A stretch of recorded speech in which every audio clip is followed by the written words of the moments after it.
Magagata po tayo ng anit o alimasag na maliliit. Ito pong anit ay galing pa sa makulapnit.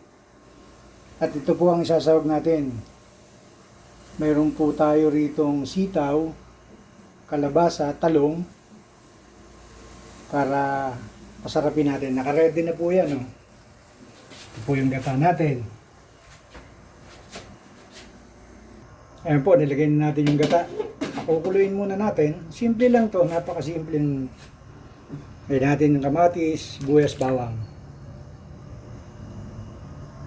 Ayan po. Saglit lang po ito. Paminsan-minsan maggata tayo. Yung katulad rin ng napapanood natin sa Facebook para malasahan naman natin ang ibang ulam. Yan po yung mga gulay. Oh. May, hindi mawawala yung dahon ng malunggay. Meron po tayo dyan sili. Galing pa sa kasili.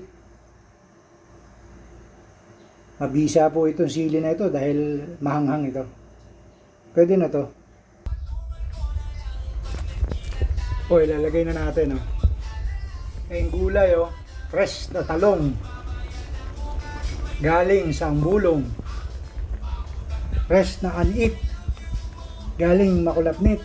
Nasa 34 na piraso po ito. At tataba, oh. May mga bihod sila. Oh. Ayan po. Parang yung tangkuhong ng kapitbahay mo, brother. Ayan po. May talong siya, may sili. Yung tangkuhong, oh. May mga bihod pa. Ang tataba.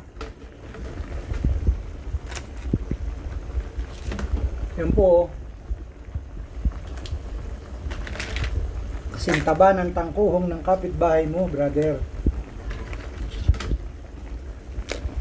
Dito na po kayo kumain mamayang tanghali. Maluluto na po ito. After mga 10 minutes, okay na to. Lalagyan na natin ng Coco Mama. Coco Mama para pangalawang gata. Ang Coco Mama ay galing pa sa Matalaba. In-order ko kahapon. Lalagyan natin naman palasa.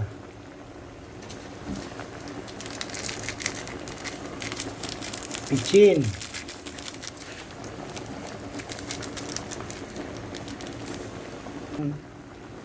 Patis na konti para balanse yung alat niya, yung lasa niya.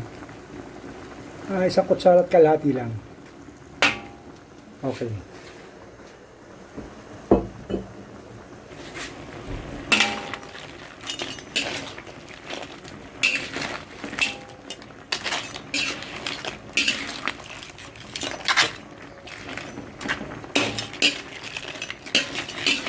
Pwede na to. Lalagay natin yung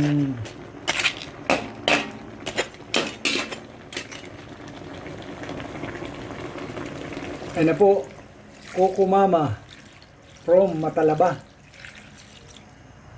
Okay na to.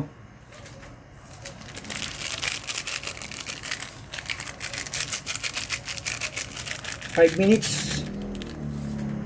Tapos ilagay na rin natin yung pinaka natin yung malunggay. Lagay natin malunggay. Napakasustansya po niya malunggay.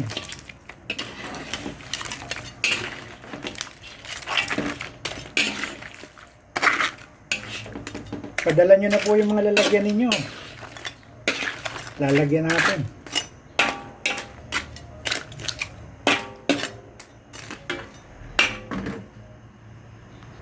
Ready na rin po yung kanin na bangkalas. Ayan po. Bangkalas.